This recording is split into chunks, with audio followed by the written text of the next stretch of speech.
Monsieur Launay, vous avez la parole. Merci, Monsieur le Président. Je vous remercie d'avoir salué mon sens de l'anticipation. Nous sommes donc réunis, mes chers collègues. C'est indispensable. Oui, mais je vais le répéter dans le rapport, c'est pour ça que je le dis. Nous sommes réunis pour examiner donc le projet de loi d'actualisation de la loi de programmation militaire qui avait été adopté le 18 décembre 2013. En effet, dans son article 6, la loi de programmation militaire prévoyait des rendez-vous d'actualisation avant de vérifier avec la représentation nationale la bonne adéquation entre les objectifs fixés et les moyens effectivement mis en œuvre. Le premier de ces rendez-vous, c'est 2015, nous y sommes, et la seconde actualisation aura lieu en 2017. Je crois que chacun est ici conscient que depuis le vote de la loi en décembre 2013, il y a eu une dégradation du contexte sécuritaire, tant sur le plan international que sur le plan national. Je cite rapidement nos engagements, Mali, Centrafrique, Irak, mais aussi sur le territoire national après les événements dramatiques et les attentats qui ont touché notre territoire en janvier 2015. Le gouvernement a ainsi décidé de renforcer le plan Vigipirate, mais aussi le déploiement permanent de 7000 hommes sur le territoire national dans le cadre d'une opération baptisée Sentinelle. Par ailleurs, il faut aussi évoquer dans ce contexte géopolitique le retour d'une politique de puissance de la Russie, comme le démontre la guerre en Ukraine, le triplement en l'espace de quelques années du budget militaire russe, ainsi que l'aggravation des cybermenaces et les exigences accrues en matière de surveillance de notre espace maritime qui ont rendu nécessaire un renforcement de notre outil de défense. Car en matière de défense, plus que dans d'autres encore, l'anticipation est une vertu essentielle. Or, l'inquiétude légitime des militaires dont les missions se sont multipliées, alors même que leurs crédits apparaissaient parfois fragilisés, notamment par un recours à des ressources exceptionnelles et non budgétaires, appelait une réponse forte du plus haut niveau de l'État, en clair du président de la République, chef des armées. C'est justement cette réponse que le chef de l'État a abordée à l'issue du Conseil de défense le 29 avril 2015, en rappelant que la sécurité, la protection et l'indépendance sont des principes qui ne se négocient pas, donnant ainsi au ministre de la Défense les garanties qu'il attendait sur le volume et la qualité des crédits qui lui échoient. En particulier, la priorité affichée du présent projet de loi d'actualisation est de renforcer le principe de protection du territoire, qui constituait déjà, aux côtés de la dissuasion et de l'intervention, l'un des 3 piliers de la loi de programmation militaire initiale et qui constitue l'axe stratégique majeur qui a guidé l'élaboration du nouveau contrat dévolu aux forces armées et inscrit dans la présente loi d'actualisation. On assiste donc au développement de véritables OPINT. Il va falloir nous habituer, après les OPEX, à comprendre ce concept d'OPINT, opération intérieure, qui s'ajoute donc aux OPEX pour constituer une double défense, pour reprendre la terminologie employée dans la LPM, défense du centre et de la périphérie ou de l'avant et de l'arrière. Or, dans ce cadre, il est nécessaire de pouvoir compter sur un format de force élargi, car, il faut le rappeler, chaque homme sur le terrain nécessite une base de 3 hommes en arrière. Cet élargissement du format des forces terrestres est en effet nécessaire pour ne pas courir le risque d'une asphyxie de notre modèle d'armée, ainsi qu'ont pu le vivre les Britanniques suite à leur déploiement massif en Irak. C'est donc avec plaisir que je rapporte devant vous aujourd'hui ce projet de loi qui apporte un double renforcement, qualitatif mais aussi quantitatif, des crédits du ministère de la Défense.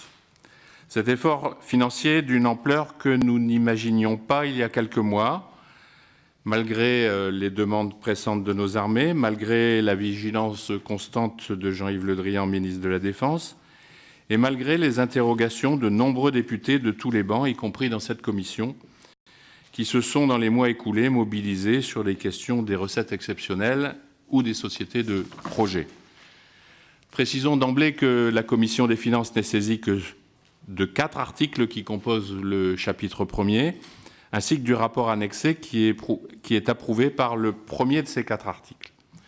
Ces articles concernent en effet la programmation financière, c'est notre travail, ainsi que la trajectoire des ressources humaines, tandis que les autres chapitres relèvent du champ des compétences de la Commission des lois et de la Commission de la Défense principalement, notamment quant à la réforme du statut des militaires suite aux récentes décisions de la Cour européenne des droits de l'homme en la matière. Pour entrer dans le vif du sujet, ce projet de loi d'actualisation comporte sur le plan de la programmation financière et de l'évolution des effectifs 3 décisions d'importance majeure. En premier lieu, la part des recettes exceptionnelles dans les crédits du ministère de la Défense pour la période 2015-2019 est drastiquement réduite en faveur de crédits budgétaires. Ce sont ainsi près de 5,2 milliards d'euros de recettes exceptionnelles qui seront remplacés par des crédits budgétaires plus fiables quant à leur montant et quant à leur calendrier de perception. En second lieu, le projet de loi prévoit de renforcer substantiellement les crédits qui bénéficieront au ministère de la Défense sur les 4 années qui sont celles de la programmation actualisée de 2016 à 2019. Ce sont ainsi 3,8 milliards de crédits supplémentaires qui seront répartis sur ces 4 années et qui viendront s'ajouter aux 5,2 milliards d'euros prévus en remplacement des ressources exceptionnelles.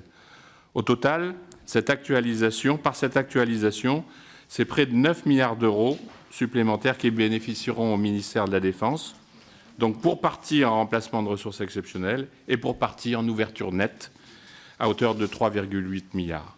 Enfin, troisième mesure d'importance, 18 500 postes seront préservés sur les 34 000 suppressions initialement prévues en loi de programmation militaire, ce qui va permettre une redéfinition du contrat opérationnel des forces terrestres. Le nouveau contrat portera le réservoir d'hommes disponibles pour la force opérationnelle terrestre de 66 000 à 77 000 hommes, soit 11 000 personnels supplémentaires.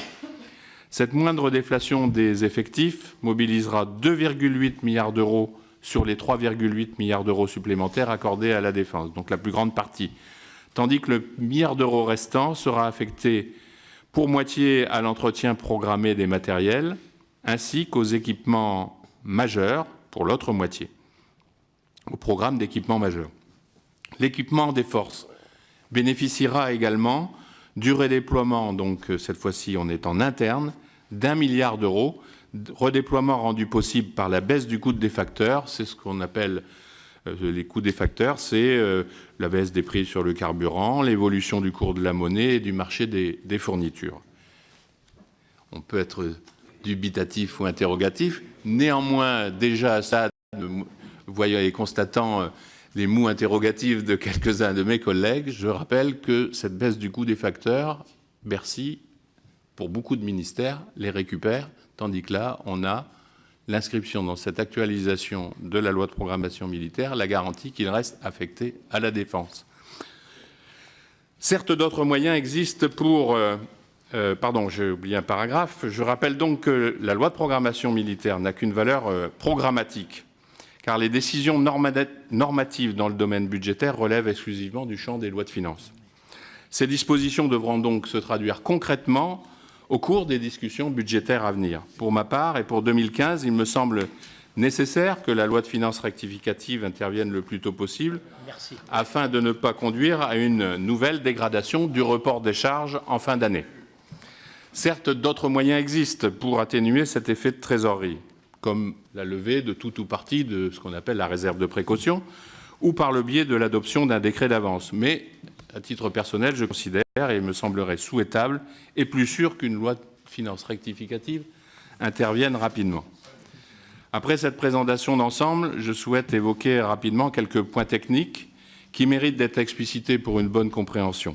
Je voudrais aussi faire état de quelques points de vigilance qui me semblent nécessaires.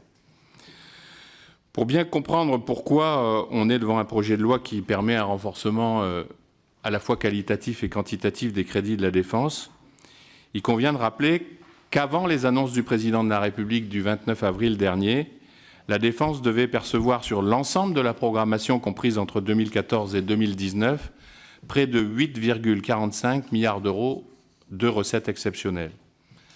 En effet, si la loi de programmation militaire initiale ne prévoyait que 6,1 milliards d'euros de recettes exceptionnelles, cette somme avait augmenté au cours des 2 dernières années, en même temps d'ailleurs que l'inquiétude qu'elle a provoquée, puisque nous savons tous que les recettes exceptionnelles sont instables, tant dans leur montant exact que dans leur calendrier de perception. Toutefois, sur ces 8,45 milliards d'euros, il est nécessaire de distinguer entre les ressources exceptionnelles qui ont été ou qui seront perçues de façon certaine et les autres ressources qui sont, elles, plus incertaines. Ainsi, les ressources certaines représentent environ 3,2 milliards d'euros. Elles sont réparties entre le PIA, le programme d'investissement d'avenir, à hauteur de 2 milliards d'euros, les redevances immobilières à hauteur de 630 millions d'euros, les loyers perçus pour les fréquences déjà cédées par le ministère de la Défense pour 200 millions d'euros et les ventes de matériel militaire pour 200 millions d'euros. Donc ces recettes exceptionnelles que je qualifie de certaines, 930 millions d'euros restent encore à percevoir d'ici la fin de la programmation, principalement liées aux cessions immobilières. Le montant des recettes exceptionnelles qui restait à trouver avant les annonces du président de la République était donc, je le confirme, 5,2 milliards d'euros. Sur cette somme, vous noterez que la vente des fréquences, dite de la bande des 700 MHz, n'aurait représenté, selon les meilleures estimations, qu'une somme comprise entre 2 et 2,5 milliards d'euros, ce qui, en plus et au demeurant, n'était plus envisageable sur l'exercice 2015 et qui nécessitait des décisions rapides en cours d'exercice 2015, dès lors que l'on voulait continuer d'afficher cette volonté politique des 31,4 milliards d'euros pour chaque année budgétaire affectée au ministère de la Défense. Par conséquent, même en cas de vente effective des fréquences, on sait, le rapport Charpin l'avait écrit en son temps, qu'elle ne serait pas rentrée dans l'exercice 2015, mais il restait encore néanmoins 3 milliards d'euros à trouver sans que l'on sache exactement quelle aurait pu être la provenance de ces ressources. Probablement de la vente de participation de l'État, mais avec un double désavantage. Ça aurait pu fragiliser la politique industrielle de l'État, mais aussi restreindre ses revenus par la perte de dividendes que cela aurait entraîné. Depuis l'engagement solennel du président de la République et du gouvernement le mois dernier, ces questions appartiennent, pour ainsi dire, au passé. En effet, c'est l'ensemble des 5 milliards d'euros de recettes exceptionnelles, c'est-à-dire à la fois les 2 ou 2,5 qui devaient provenir de la bande des fréquences, ainsi que les 3 milliards d'euros qui restaient à trouver, qui seront remplacés par des crédits budgétaires. C'est donc un effort conséquent en faveur de notre défense, auquel vient s'ajouter encore 3,8 milliards d'euros de crédits supplémentaires. C'est sur cela que les médias ont attiré surtout notre attention après le Conseil de défense. Et je vais un petit peu m'y attarder maintenant. Ces 3,8 milliards d'euros supplémentaires sont ventilés entre les années 2016 et 2019 pour ventiler les dépenses de pour financer les dépenses de personnel liées à la moindre déflation des effectifs, donc 2,8 milliards, 2,4 étant pour le maintien des personnels et 400 millions d'euros pour les dépenses de fonctionnement associées à leur emploi. Et également, donc, 1 milliard d'euros de crédits d'équipement, je les ai déjà énoncés tout à l'heure, 500 millions pour l'entretien programmé des matériels et 500 millions d'euros pour les programmes à effet majeur. Enfin, concernant la diminution des effectifs de la défense, celle-ci prévoyait initialement 33 675 suppressions de postes. Elle a été atténuée de 18 750 équivalents temps plein, s'établira donc à 14 925 suppressions, hors effectifs de volontaires liés à l'expérimentation du service militaire volontaire. Il faut toutefois bien comprendre que ce ne sont pas forcément tous les postes dont la suppression était programmée qui vont être sauvegardés. En effet, il faut ouvrir de nouveaux postes pour renforcer les missions prioritaires que sont la cyberdéfense, le renseignement et la sécurité des sites. Il y a donc deux mouvements, un mouvement de suppression et un mouvement de recrutement qui ne se recoupent pas entièrement. La politique de dépyramidage mise en place par le ministère de la Défense est notamment poursuivie telle que prévue initialement. C'est bien l'armée de terre, celle qui a le plus souffert des suppressions intervenues depuis une dizaine d'années, qui bénéficiera le plus de cette moindre déflation des effectifs. Le contrat opérationnel des forces terrestres est redimensionné afin que la capacité opérationnelle soit de 77 hommes équipés et mobilisables sur le terrain, alors que ce chiffre était fixé à 66 000 hommes dans la programmation initiale. Cela permettra notamment de répondre dans la durée à l'opération Sentinelle, qui prévoit le maintien permanent sur le territoire de 7 000 militaires pour un coût annuel estimé à 260 millions d'euros. Après avoir présenté ces grandes avancées dont je me réjouis et dont je sais que les armées se félicitent également, le chef d'état-major des armées, Pierre de Villiers, disait le 20 mai dernier, la semaine dernière, jeudi, devant la Commission de la Défense, « Ces décisions, je les souhaitais. Le projet proposé est un bon projet. » J'en viens maintenant au point de vigilance qui mérite d'être mentionné. Tout d'abord, comme je l'ai souligné, ce sont près de 9 milliards d'euros de crédits budgétaires qu'il faudra dégager au cours des prochaines années. Et cela, dès la prochaine loi de finances rectificative, à hauteur de 2,2 milliards d'euros. Il faudra donc nous assurer que ces sommes soient effectivement inscrites en loi de finances. En outre, il faudra être attentif à ce que ces mesures positives ne soient pas en partie amoindries par les mesures que l'on connaît, dites de régulation budgétaire, qui interviennent en fin de gestion. Car, et je cite à nouveau le chef d'état-major des armées, l'équation financière reste tendue. Notre expérience est à ce jour contrastée. Si en 2013, les annulations de crédits ont été supérieures aux ouvertures, cela n'a pas été le cas en 2014, année pour laquelle les ouvertures ont largement compensé et même très légèrement dépassé les annulations. Il faudra donc, à mon sens, veiller, autant que ce sera possible, compte tenu de nos contraintes budgétaires, quand je dis « nos », c'est celle de notre pays, de la France, que l'équilibre financier ainsi dessiné soit préservé dans la durée pour que la loi de programmation militaire soit respectée à travers ces actualisations successives. À défaut, le report des charges du ministère de la Défense, déjà très important, puisqu'il atteint 3,5 milliards d'euros fin 2014, pourrait encore augmenter, ce qui fragiliserait autant le ministère de la Défense que les industriels, en particulier le tissu des petites et moyennes entreprises, qui sont en relation avec lui. Il nous reste également à déterminer quel pourra être l'impact, dès lors que la décision en sera prise, mais le risque existe, de la non-livraison des 2 bâtiments de type Mistral à la Russie, notamment sur les comptes de DCNS et au-delà sur l'équilibre du programme 146 équipement des forces. J'en profite pour saluer à cet égard les excellents résultats obtenus ces dernières années et ces derniers mois en matière d'exportation. Si ces résultats, si ces exportations n'ont pas pour effet d'influer directement sur la revalorisation budgétaire de la loi de programmation militaire, elles contribuent à la vitalité de notre industrie et libèrent des crédits qui auraient pu être mobilisés, notamment dans le cadre du contrat liant l'État à Dassault pour l'achat de 11 Rafales par an en cas d'absence d'exportation. Enfin, la même vigilance s'imposera quant au financement interministériel du surcoût lié aux OPEX. S'il est naturel et légitime que le ministère de la Défense y contribue au regard de son poids proportionnel dans le budget de l'État, c'est comme dans un mariage, chacun y contribue à proportion de ses facultés respectives, il convient que sa contribution n'excède pas cette proportion. Je rappelle ainsi que les surcoûts OPEX se sont élevés à 1,12 milliard d'euros en 2014, certes en diminution de 132 millions d'euros par rapport à 2013, mais encore bien au-delà des 450 millions d'euros provisionnés en loi de finances initiale.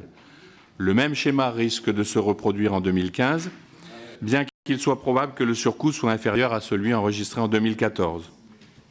Il est donc essentiel que le ministère de la Défense ne soit pas l'objet, que le budget du ministère de la Défense ne fasse pas l'objet d'annulations supérieures à son poids relatif dans le budget de l'État, soit directement, soit indirectement, à travers les mesures de régulation que j'ai déjà évoquées. Je conclus, Monsieur le Président, en dehors de ces quelques points de vigilance nécessaires à la bonne exécution de toute loi à visée programmatique, je pense que le projet présent de loi d'actualisation offre au ministère de la Défense toutes les garanties nécessaires à l'accomplissement de ses missions dans les meilleures conditions. Alors que certains avaient pu craindre une révision à la baisse des objectifs fixés par la loi de programmation initiale, c'est une révision à la hausse. À tout le moins, c'est une révision qui permet de maintenir la crédibilité de l'écriture de la loi de programmation militaire que prévoit ce texte d'actualisation. Nos différentes actions et prises de position, elles ont été prises par de nombreux députés de ces bancs de cette commission, en plus de celles qui ont pu être exprimées en commission de la Défense, en lien avec mon collègue François Cornu-Gentil, mais aussi nos collègues de la Défense, je viens de le dire, et qui visait à interpeller le gouvernement sur la fragilité des recettes exceptionnelles ou sur les difficultés posées par le montage des sociétés de projet, ont donc été prises en considération et nous ne pouvons que nous en réjouir.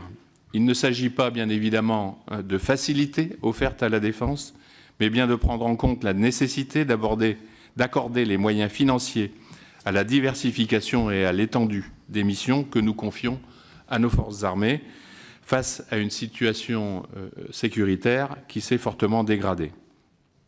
Et c'est le ministre des Finances lui-même, Michel Sapin, qui déclarait récemment « Ce n'est pas le risque qui s'adapte aux finances, mais les finances qui doivent s'adapter aux risques ». C'est pourquoi, concernant le chapitre 1er de ce texte et le rapport annexé qui en détaille les objectifs, j'émets, Monsieur le Président, un avis très favorable à son adoption et j'invite mes collègues à en faire de même. Je vous remercie de votre attention. Merci, Monsieur Launay, de ce rapport extrêmement précis. Ce que je vous propose, c'est qu'on ait une discussion générale très courte et qu'ensuite on intervienne à l'occasion des amendements, parce que les amendements reprennent explicitent les préoccupations de notre rapporteur. Monsieur Cornu-Gentil. Oui, très rapidement, parce que